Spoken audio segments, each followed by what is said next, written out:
Chapter 3.6, Euler diagrams and syllogistic arguments.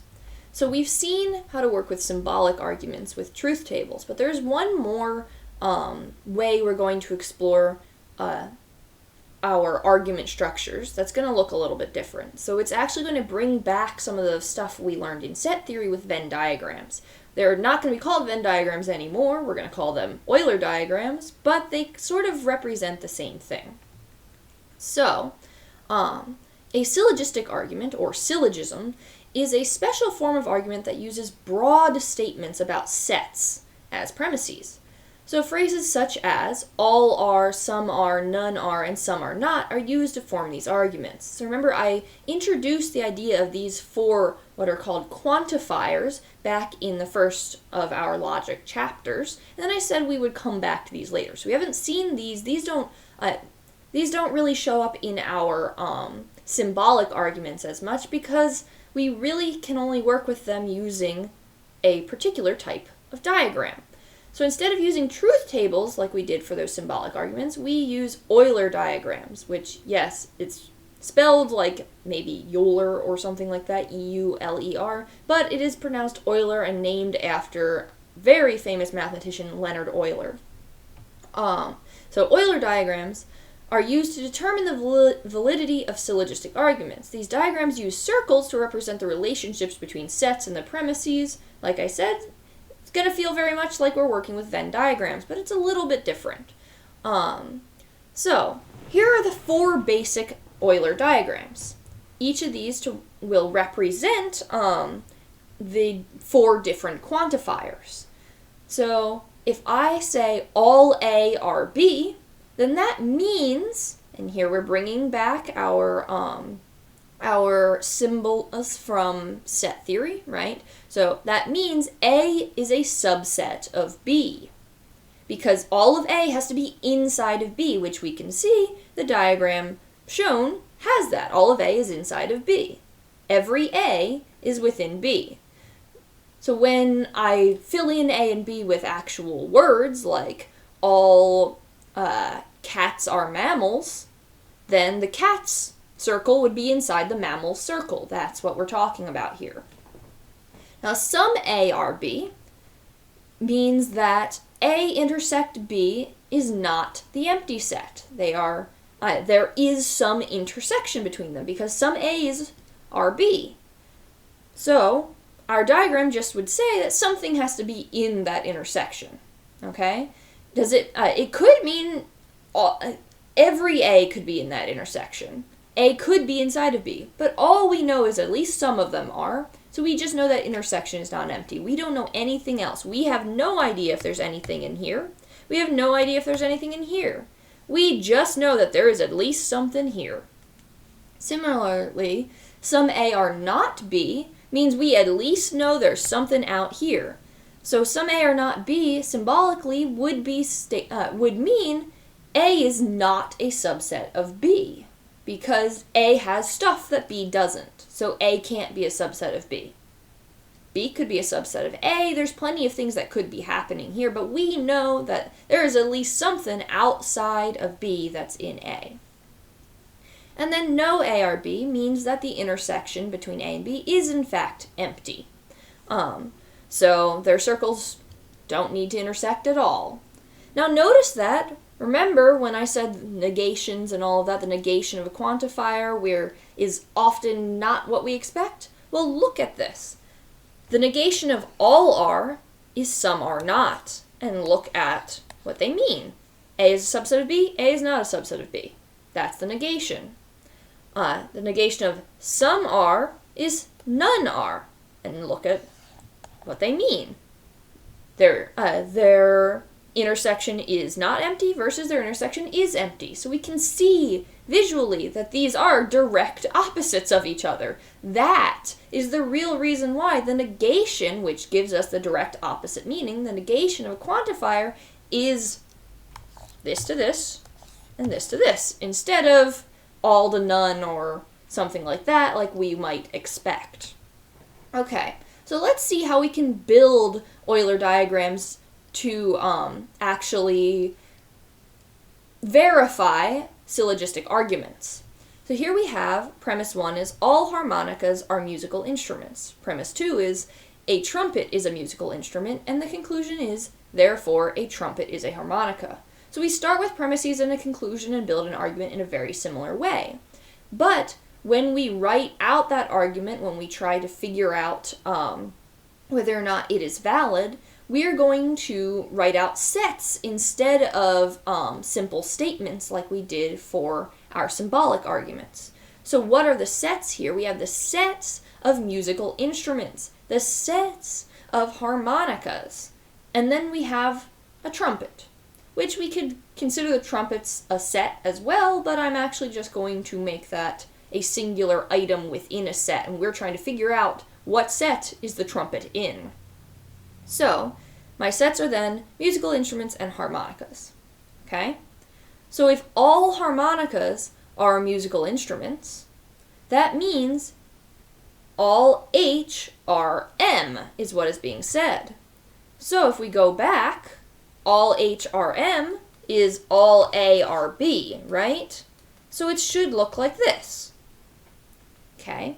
So we want the harmonicas is a subset of musical instruments, which we actually do know to be a true statement. So then, we will place the harmonicas within the musical instruments circle. So we have a harmonica circle inside the musical instruments circle. So, now the question then becomes, where does the trumpet go? So a trumpet is a musical instrument. What is a musical instrument? It's everything in this circle, like so. So we get this big question mark. Where is the trumpet? Is it in H or is it not in H? We just know it's in M. That's all we've been told. So our conclusion is a trumpet is a harmonica, but according to this, that's possible, but it's not the only possibility.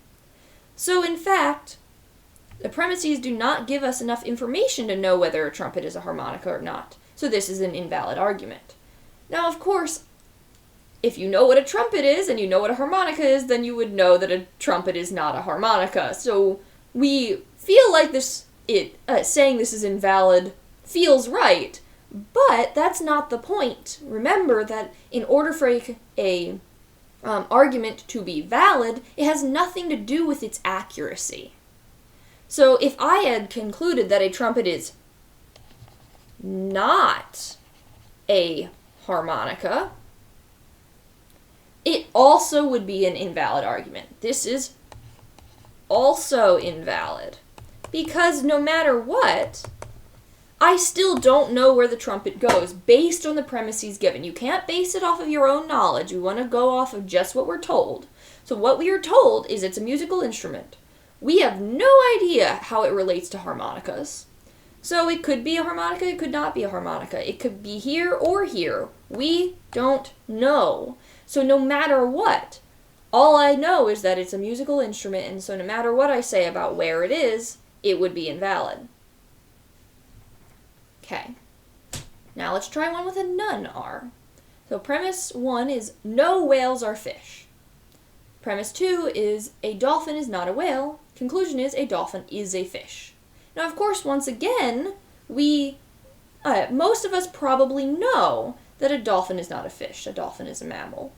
Sure, if we're into, marine biology and all that, that's something that we might know. But you don't need to know that to answer this question, and in fact, that has nothing to do with it. It doesn't matter whether a dolphin is a fish. It matters whether or not, given this argument, we can conclude that a dolphin is a fish or not.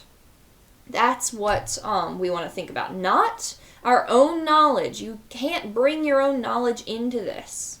We want to think of this in the abstract, like you don't know anything except what you're told. Okay, so what are our sets? Our sets are whales and fish, and then dolphins is just going to be that item I'm just going to try to place in the sets like I did with trumpet. So here my sets are whales and fish. No whales or fish. Once again, if we go back, let's go all the way back here. What does none look like? No A or B means their intersection is empty. There's no intersection between them. So we draw two separate circles. So that looks like this. The F circle and the W circle are going to be separate. Their intersection is empty. Okay, so now a dolphin is not a whale. Dolphin is not a whale just says dolphin is not here. But there's plenty of area dolphin could be, right? Could be anywhere here. So the question then becomes, where is dolphin? Is it in the F circle or is it outside of it? So concluding anything about dolphins, concluding that it is a fish or concluding that it's not, either way it would be invalid. So if I said a dolphin is not a fish, that would also be invalid. It doesn't matter. Either way it's invalid because we do not have enough information to know whether the dolphin is a fish or not. We don't have enough information to know where dolphin goes. So, in general, that's basically what you want to look out for. You want to think about, is there a question mark here? Is there more than one place this could go? If there is, then pretty much no matter what, your conclusion is going to be invalid. Doesn't matter the truth of the conclusion. It being true doesn't have anything to do with whether it's valid or invalid. So, there's a question mark here, it's invalid automatically. Alright, now we have a some are statement. So here I've made one that's very abstract, where we can't use our own knowledge to figure this one out. So we have all A's are B's, some B's are C's, therefore some A's are C's. Okay, so all A's are B's. I'm not going to bring us all the way back again. We've seen this before, right? All A's are B's means that the A's are a subset of the B's, like so. Some B's are C's. Well, that means that there is intersection between B and C. There's something between B and C. So, we're going to make a whole bunch of options of where this could go. There's a lot of ways we could place C. And in fact, the ways that I'm going to show aren't even all the ways that we could place it. As long as there is some intersection between B and C, it's a possibility. So, we have C could be completely inside of B. We have C could be completely inside of B but not inside of A. We have, there could be something like this going on, that could be C. Or it could be something like this, where it's intersecting A but not C. It could be, it could encompass all of A, right? There's plenty of ways this could go. Here's, again, some more examples of what it could look like. This is not all of the ways it could go. This is just all the ways I could fit on this screen. The point is there's a lot of ways this could be. But even though there's a big question mark on this, like which one is it, that doesn't really matter because the question, the conclusion to this one is some A's are C's. Is that necessarily true? Let's look through the examples I have here. Well, some A's are C's means there is intersection between A and C. Yep, there's intersection here, all of C is their intersection. There's intersection here, all of A. There's intersection here, it's all of A again. There's intersection here, it's the normal sort of bit of intersection. But what about here? There's no intersection. They are disjoint. And there are more ways they could be disjoint. Like I said, there's other examples. The point is, at least we found one way we could place C so that premise 1 and premise 2 are accurate, but the conclusion is not. So all A's are B's. Yep, all A's are B's. Some B's are C's. Yep, these are the some B's that are C's. But none of the A's are C's, so the conclusion is incorrect. The conclusion is invalid. So, we say A and C do not intersect here, and we're done. As long as we can come up with one example where it doesn't work, that's all that matters, is the one example. Because remember, arguments in logic are all about it necessarily being true. It has to be true no matter what. So if I can come up with one way that it's not, one case where it might not work, then I say my argument is invalid. Doesn't matter if the other 4 that I'm showing work. as long as there's one way it doesn't, that might be the real answer. We don't know. We have no way of knowing, so we have to throw out our argument and start over. All right, let's do another one. So here we're going to combine a none and an all. So we have no fish are mammals. All cows are mammals. Therefore, no fish are cows. Okay, so here we go. I've already color-coded it for us. We've got 3 sets to work with. Fish, mammals, and cows. So the first statement, no fish are mammals, that one is going to be a none are, right? And so a none are means we make 2 separate sets that have no intersection, right? So M and F, no intersection. Their intersection is the empty set, in other words. Next, we have all cows are mammals. Okay, so an all statement means the cows is a subset of the mammals. So we draw a circle right inside of the mammals to represent cows. Then our conclusion is no fish are cows. So remember, a no statement means they have to be 2 circles that are separated. Are these 2 circles that are separated? They are. So since the fish set does not intersect the cow set, the statement no fish are cows is reflected in the diagram, and thus the argument is valid. So we've seen a lot of examples of valid arguments here. In one example of an we've seen a lot of examples of invalid and valid arguments here, but quite often in my examples that I've shown, again, I want to reiterate, they feel invalid because because I gave us true statements to begin with. But validity has nothing to do with truth. Validity has to do with logically concluding a necessary conclusion from the facts that are given to you. Whether those facts to begin with are true doesn't matter.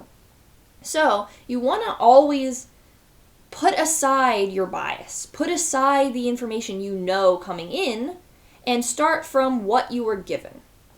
So yes, I know no fish are cows, but that doesn't matter.